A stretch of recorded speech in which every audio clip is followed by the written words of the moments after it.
production of ElkTV. And now, Burleson High School, it's time for inVision, featuring Colton Gray and Dakota Fox.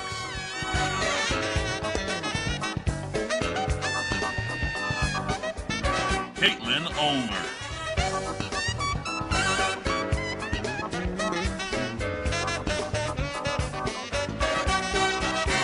Ashley Cobb and Paulina Borowski.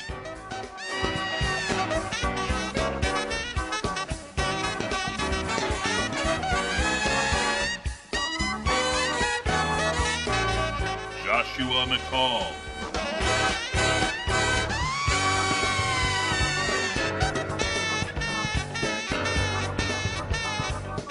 Rockford Rudd.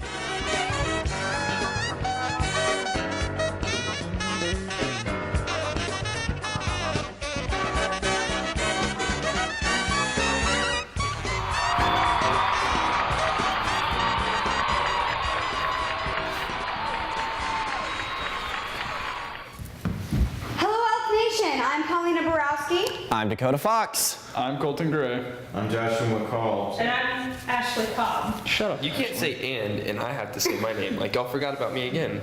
No one knows your name, though. That's the thing. It's not even Whatever. Just get on with the show. Your name's Ricardo, right? In honor of Opposite Day. I'm very excited to be able to bring you this episode of inVision hosted by us, the inVision staff. And in honor of Opposite Day on the 24th, 25th, we're going to do this entire intro backwards. We have Fushigi as a sponsor. And we have a brand new segment called inScene about the social issues facing VHS. We have a special visit from SpongeBob. The musical guest this week is the staff of inVision. In other words, us.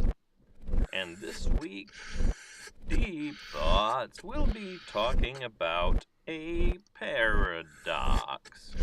This is your inScene staff, and you're watching inVision. This week's sponsor is not actually a sponsor. It is the Fushigi, known in Southeastern Asian countries as Big Gosh Darn Ripoff. It is supposedly this ball that anyone can do incredible tricks with after reading the 4-page long instruction manual that has no instructions, but instead paragraph upon paragraph saying, "Please don't sue us." Well, you know what, Fushigi? We are going to sue you. I'm having Perry Mason draft the documents now. See you in court, suckers. You think you can get away with crushing little kids' dreams as well as those of Deep Thoughts host Joshua McCall? Speaking of Joshua McCall, he got a skull fracture from using your stupid product. Fushigi, don't buy them. Sue them. Let's do it. Good evening, Crowley High School. I'm Colton Gray. And I'm Dakota Fox. And this is not Opposite Day. Believe it or not, this whole broadcast is going to suck because we don't understand how Opposite Day works because, well, what did Josh say? Well, in relativity, Opposite Day can't be Opposite Day because the opposite of Opposite Day does not actually exist, meaning that we are celebrating Opposite Day, which is the opposite of what we actually think it is, meaning that today is a paradox. Have I provided you good customer service? What we're going to show you is 2 stories that have really, really warmed our hearts. And for some reason, Colton's is about alligators. Colton, what do you have for us? Where did the alligators come from? There's a 38-year-old alligator found outside of Los Angeles, California today. For all of you Chicago Bull snapback wearing low pants having people at my school, you understand where LA is. The people that have tattoos of Los Angeles or California pride that have never once gone to California don't realize what a cesspool the place actually is. Continuing on. So basically, there was this plane or boat or something carrying about 30 alligators that crash landed, beached, whatever. I don't remember what was carrying the alligators. One of the two. But it landed and a bunch of these alligators either died or got away and just kind of ran into the sunset, except for one. It was one of the babies. And a family in California took this baby alligator in. Yes, And 4 decades ago, an alligator was found on a small beach. Well, I mean, what else would you do? Oh, baby alligator, set it back into the wild. No, this family picks it up and says, you know what, this would do great as a pet. So for the past 38 years, they've kept this, what they call Madonna, named it Madonna, probably fitting, this 8-foot and 6-inch long alligator in their house without anybody knowing, in a residential neighborhood with children. officials were on scene fairly quickly, and by fairly quickly I mean 40 years later, saying that it's illegal. But who would have thought about it? An alligator as a house pet being illegal without the proper paperwork, or the fact that that's just plain stupid. My question is, what did they feed it? They did mention that there were cats as well in the house, but how many of those cats are new? It actually said that they'd never harmed any of the pet cats. And yes, I do agree. You can't really just go feed dog food to an alligator. I mean, this alligator was large. Asians would disagree with you. 746 pounds this alligator was. 746 pounds. That's almost as big as my mother. It's almost as big as Dakota's mother. Alright, now moving on to our final and or first story, depending on what our producer decides to throw in today. As you can tell, we're pretty off book right now, but we don't really care. Cards Against Humanity. It's this new card game that came out, I'd say about a year and a half ago. It's still relatively new. There are still some people that don't exactly know what it is, but it just recently got an upgrade. Yes, the Apples to Apples for Adults is now online. You can play it with just about anyone in the world, so all of you sadistic creeps out there can get together in one social place and get along in harmony until somebody wins the game.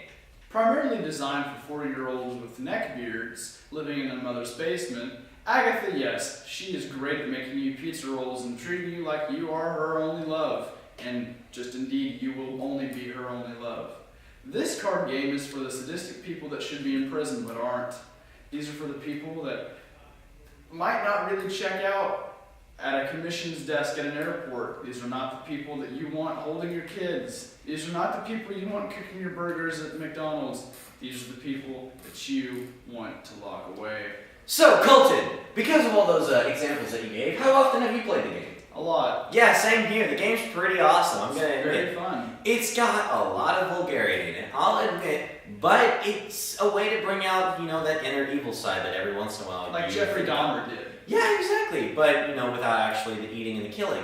This card game is by far one of the best that I've ever played, and I highly recommend it for ages 1 through 7. Anything over that, and you kind of need to get alive.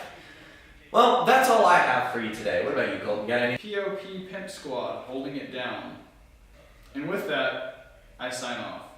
I'm Colton Gray. And I'm Colton Gray as well. You just got served. Hello BHS, I'm Kaylin Ulmer, and we are starting a new segment called the inScene.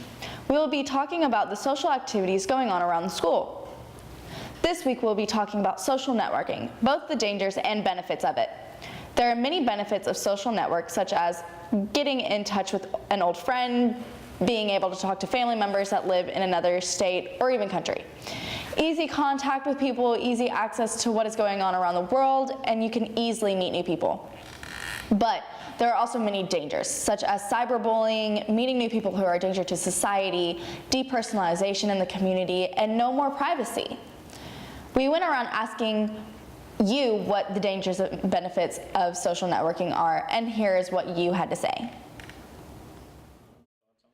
I would say the pros of social media is that you're able to reach out to different people, different friends. You can talk to people outside of just your general area. Say for instance Burleson, you can talk to someone overseas very easy. I would say the cons of it is if you decide that you want to put pictures or anything out there, once you put it out there, it's gone. So you have to be very careful of what you put out there. Otherwise, you could pay for it down the line. So you just have to be very careful with different information that you would put out there. So that's what I would say would be one of the bad things of it. I think one of the best effects of social media is connection. It's so easy to be connected with people far away from you now. You can actually make close friends through media because it's just so easy to. But one of the worst effects of social media is anything you put out on the internet is very permanent. So if you're ever just really angry and you want to put something online and you want to take it back later, it's nearly impossible. What you put out is always going to be there. So the positive is people can talk, get word out. Negative is people can start cyberbullying, start bullying people while they hack into their accounts and do such as start slandering them. The pros, you get to see what your friends are up to. You can just say funny things, make someone's day. The cons would be cyberbullying, starts drama. That's pretty much it. A good effect of social media is being able to connect with people that you don't get to see that often. I have friends in Ohio, and through social media, I can talk to them. But a bad effect of social media is bullying or using it inappropriately, and that kind of sucks. It weighs down on people. Okay, I think positives of social media would be like it's good business opportunities for like if you're starting a business or like trying to get the word out about some kind of idea. And then negatives would be probably like inaccurate information could be posted and it could lead to like confusion and stuff. And yeah, that's about it.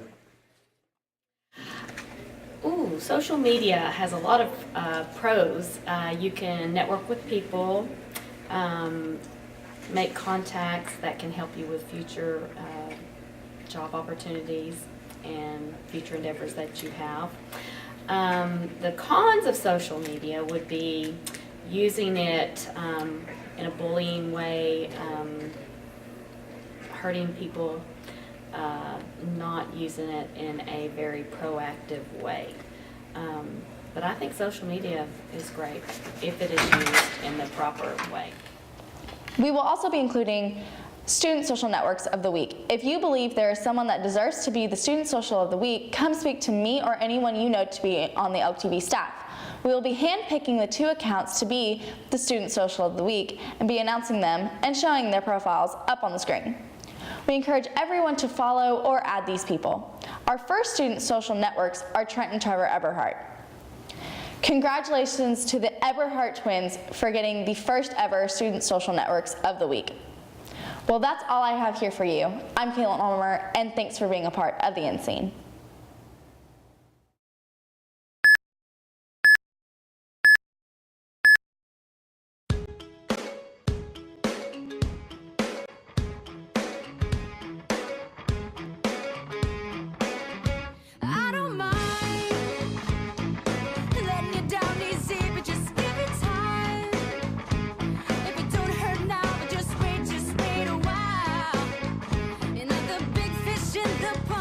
No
us.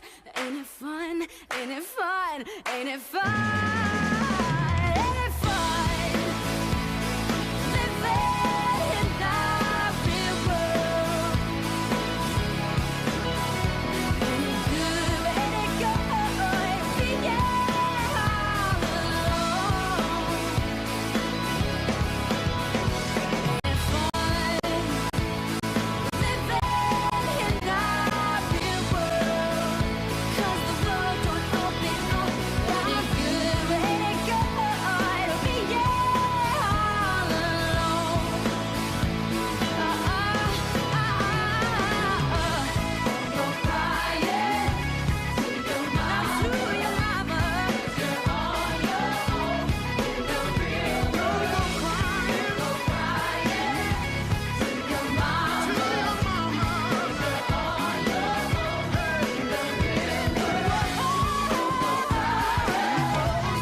Deep Thoughts with Joshua McCall.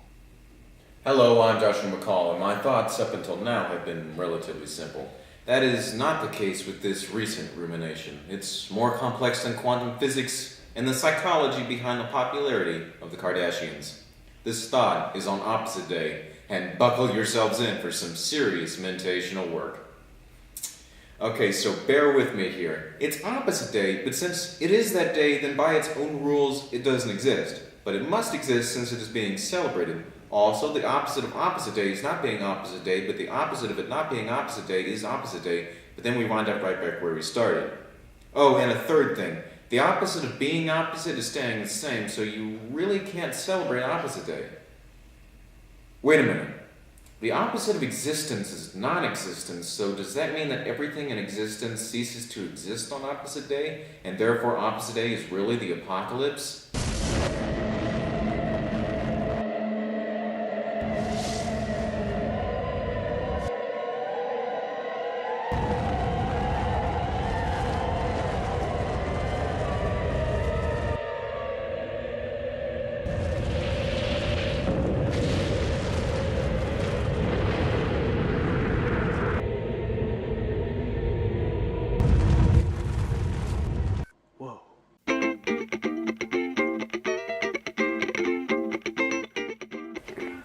I would not run into a break mailbox again.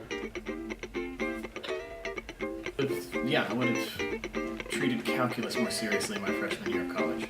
Okay. Yeah. If I could do anything opposite, I would never drink milk again. I don't think I probably would change anything because then I wouldn't be the person I am today with the experiences I did, good and bad. If I would change something that I did in the past, then it'd probably not drop my phone in the bathtub because then it broke. I'd do better in school.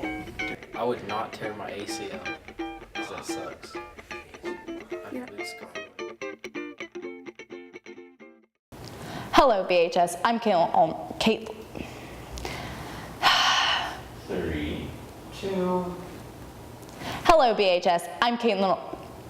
I can't even say my own name. We will also be including a student social network. We will. Okay.